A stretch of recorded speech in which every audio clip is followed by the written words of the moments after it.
Greetings, Scapers. I'm Liger's Eye, and this is the first part in a series of shorter videos where I'll give a quick walkthrough of Mirrorscape, demonstrate some of its basic functions, and get you up and building fast. For those of you who are completely new, Mirrorscape gives you a tabletop gaming experience in a virtual environment. Combines kind of the best aspects of physical gaming. You've got interactive tiles. You can move your own minis through the environment, and you can be social with your friends. Combines that with the best parts of virtual tabletops, being able to play from anywhere, anytime, either sitting around the table together or joining in a session from anywhere in the world. I'm going to copy or kind of cover some of the same information that's in the basic tutorial that comes packaged in Mirrorscape. But I'm going to expand a little on that, talk a little detail about kind of how to use it, put some of the tutorial in context, as it were, and hopefully you'll get something out of it. I'm really excited because currently what you're looking at is the PC version of Mirrorscape running on Steam. It is still in beta, so it's not open to everyone yet. But I was able to sneak my way in. Full disclosure: I've actually been part of their beta for a while, and one of their master builders. I've got quite a few maps under my belt, and thought since it's about to come to Steam, this would be a good opportunity to show it off to some new folks who might not be ready for it yet until it's released on Steam, but this will give you a good opportunity to see how it works. If you do want to go ahead and get started, you can certainly download the open versions. It is available on iOS, so your iPhone or iPad, Android devices, whether that be phone or their tablets. Also available on PC. Direct on PC, and Mac, I believe, is coming soon. It will be available on Steam when the Steam version is fully released. And the best part is you can have people on all of those different devices, yet still all join the same session. It's cross-platform, so it's a great way to get everyone together, regardless of what their tech is. And I think that's enough chatter. Let's go ahead and get started. Just the scene here before you is a map that I built actually early on in the beta. Just a little hamlet, and let's use this here to demonstrate some of the real basic functionality here. And I will say I am kind of overlapping with a lot of what the tutorial offers. So if you'd rather not hear my voice, just go to the tutorial. But if you want a little more detail, I'll provide that here. So basic camera functions. I am on PC, so I will be using the mouse commands and hotkeys appropriate to PC. The mobile devices, of course, they have touch interface, works a little differently, and obviously Macs will have some different hotkeys when that is released. So using the mouse, I am pressing and holding the right mouse button to rotate. This gives you full 360 view. You can also work in the y-axis to get a look at everything from any angle. If you want to recenter on something, pressing down the scroll wheel gives me the option to pan left, right, up, down, and then the scroll wheel itself zoom in and out. So between those functions, you can get pretty much anywhere you want to be if there is something you specifically want to focus in on and jump to, you can either double click that object, or if it's harder to spot, you can single click to select and then double click, and you zoom in on the object. Either click on it again to take off the highlight, or click somewhere else. Click away to release that. And of course, now you've got your new center. You can zoom in and out. This is Billy, by the way, one of my favorite little minis to to torture here in my demos. Okay, so that's basically it for camera movement. Now let's talk about selecting objects. We already know we can single click, left click on anything in the map, and it's available to grab. If you want to select more than one item at a time, now is where you can use either, there's a menu that pops up here, little icons. You can use these, and we'll go into these one by one here in just a moment. Or if you're on your keyboard, you can use the control click on a second object, third, fourth, etc., to grab a number of items at once. And then we can click away here to release those. So let's talk about let's talk about manipulating objects here. Any of the tiles or pieces can be selected, and when you do so, this menu pops up, and we'll go through each of these pieces here. The first here on the left is the rotate tool, rotate function. So any object you can move around in 360 degrees on the x-axis. Second item is a little trash can icon, pretty obvious. That's how you delete an item. And we'll use our undo here to bring that back. These arrows here, this is the scaling tool. So any object in here has a kind of a default size. And when you place it down, it's the same relative size as everything else.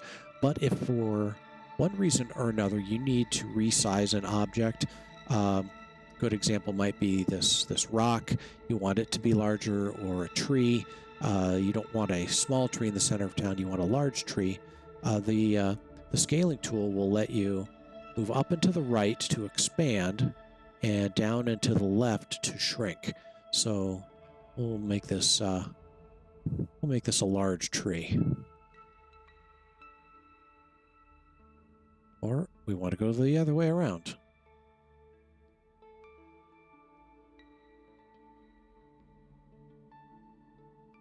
Fairly simple. And then, as always, undo will get us back to where we were originally.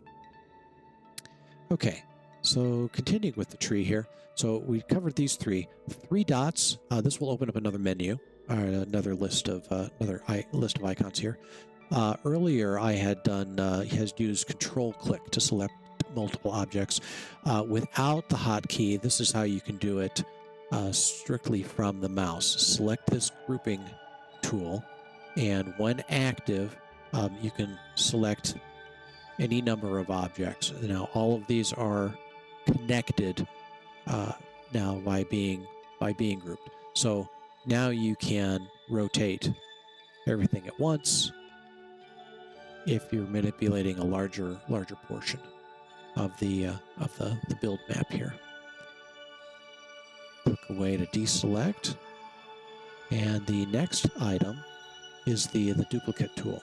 So if you want to duplicate an object, select it, click, and it just makes an exact copy of what you already have there, for as many times as you want. Now the other option is the clipboard. Clipboard is useful for when you want to have something on reserve kind of all the time, or for an extended period. So we'll put this tree to the clipboard, and I'm just going to come out here to the tabletop, and I'm clicking the tabletop, and it's giving me, this is the clipboard paste option. So we can just repeat that for as many times as we want. And of course, I use this a lot with forests. I may grab a kind of a cluster of trees, give it a little variety. We'll rotate a few here. We can also manipulate the size. So same tree,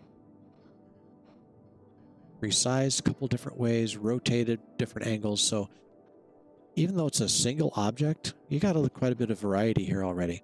Now, if I want to build my forest, I can use the group tool, highlight all these options, and then use the clipboard and make a copy of that. Rotate that, add it to the cluster, and so you've got a pretty quick way to build a forest with some decent variety to its looks. Continuing a little further, this is another part of the grouping tool.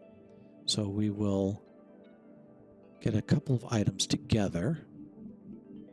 And let's say I'm okay with these other trees, but this group, I want to either protect them or work with them all at once. This grouping tool lets you select them all and maintain that group. So these individual trees we can still manipulate, but this cluster of trees, this group of trees, will remain together, and whatever you do to one, you do to all. So you can also resize them. And then this icon will ungroup those. And I'm going to skip the rest of those icons for now. In the next video, I'll talk a little bit more about grouping, how it relates to the DM or GM functionality in here, how you can use that to manipulate things like fog of war, or if you want to hide objects from players, etc. And we'll get back to that. However, sticking with the trees here, along the same theme as building a forest, in addition to single selecting and then control clicking to get a handful, if you want to select an entire area, we can click and drag a select box around whatever we want to manipulate. So I can select that whole group of trees, and if I want, immediately copy them with a copy tool, or put them to the clipboard and get a whole forest of trees in just a matter of a few seconds. Okay, so that's a good quick intro to manipulating objects. But let's go ahead and start fresh here, and I will get a new blank map out here. And that's a little dark. So my Hamlet has lower light levels, just so they can highlight the torches a bit. But for this demo, I'm going to brighten the room just a bit so we can see the tabletop a little bit better. And you can see the clipboard has retained our trees. We'll just set those aside for now. But let's look at some of the basic pieces and how to actually construct. I've got favorited here. These are all of the items you get for free in Mirrorscape when you download it. And these come from Fat Dragon has a few pieces in here. Dwarven Forge has a number of pieces in here, and then we've got minis from Reaper. So a good little variety to start with, just fresh out of the box. In our item library here, when there's an object that you want to use, click and hold on it until it highlights, and then you can drag that to the tabletop. So now that's available to build with. And let's go ahead and we're going to build just a real simple room in a dungeon. So let me just take out the dungeon pieces here. And let's bring our little halfling out.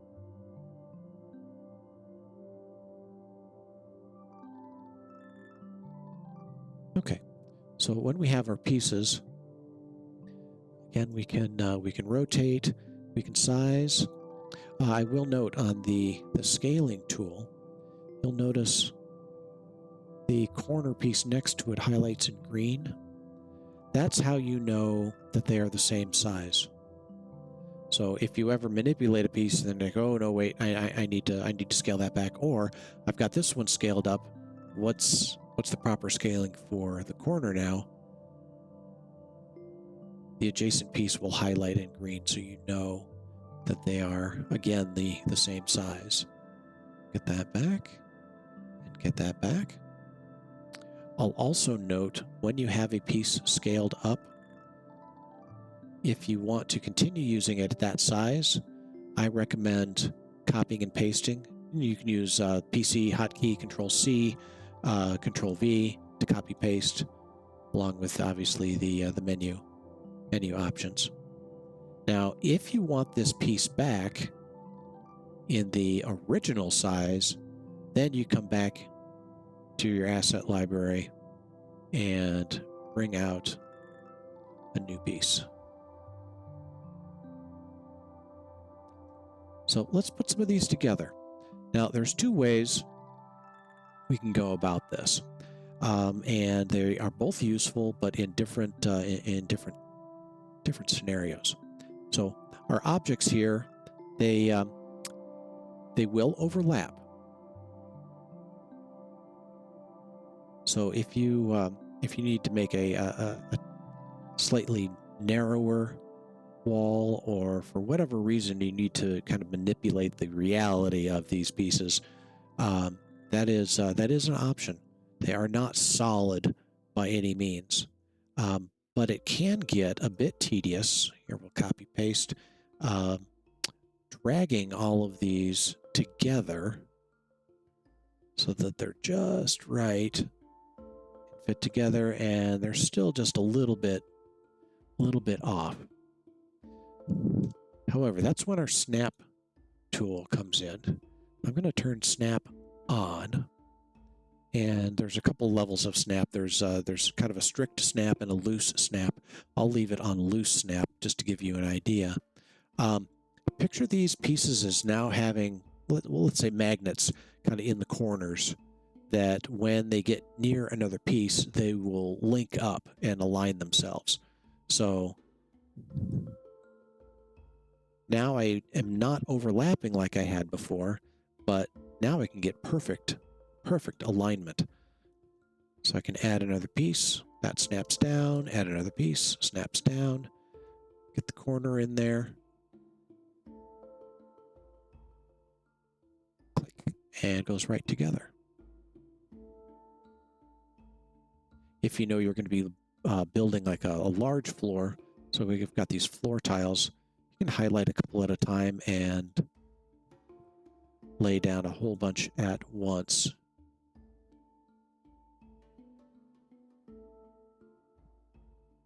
So copy, then rotate, and click those into place.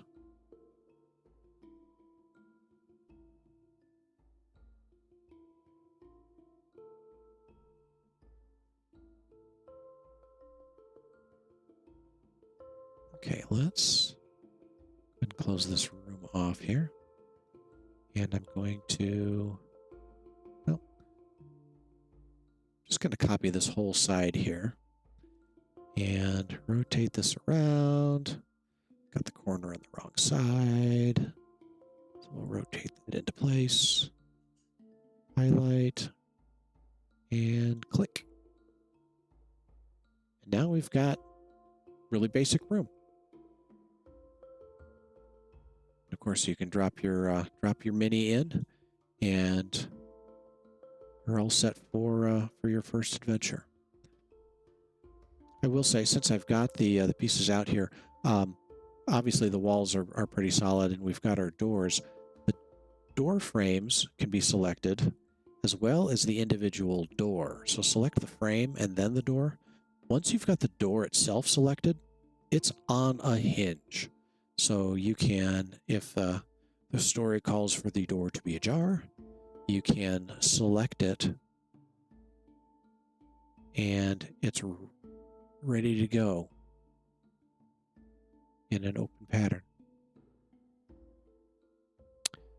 Okay, so that's I think that's a good place to stop for now. Next time, as I mentioned before, next time I'll go into a little bit more of the grouping of tiles, how you can manipulate them in mass, and also tap into some of the Dungeon Master tools, so that you can create environments that your players can't see until you are ready for them to take a look. And then we'll probably look at some of the other menu items as well, to select different environment options, and a little more skilled building options. But so, if you are interested in learning more about Mirrorscape, obviously you can follow the QR code in the top right corner, or just go directly to mirrorscape.com for details. In the meantime, I will get to recording the next video and get that published. I hope to see you then. So for now, get out there, get building, and later, Scapers.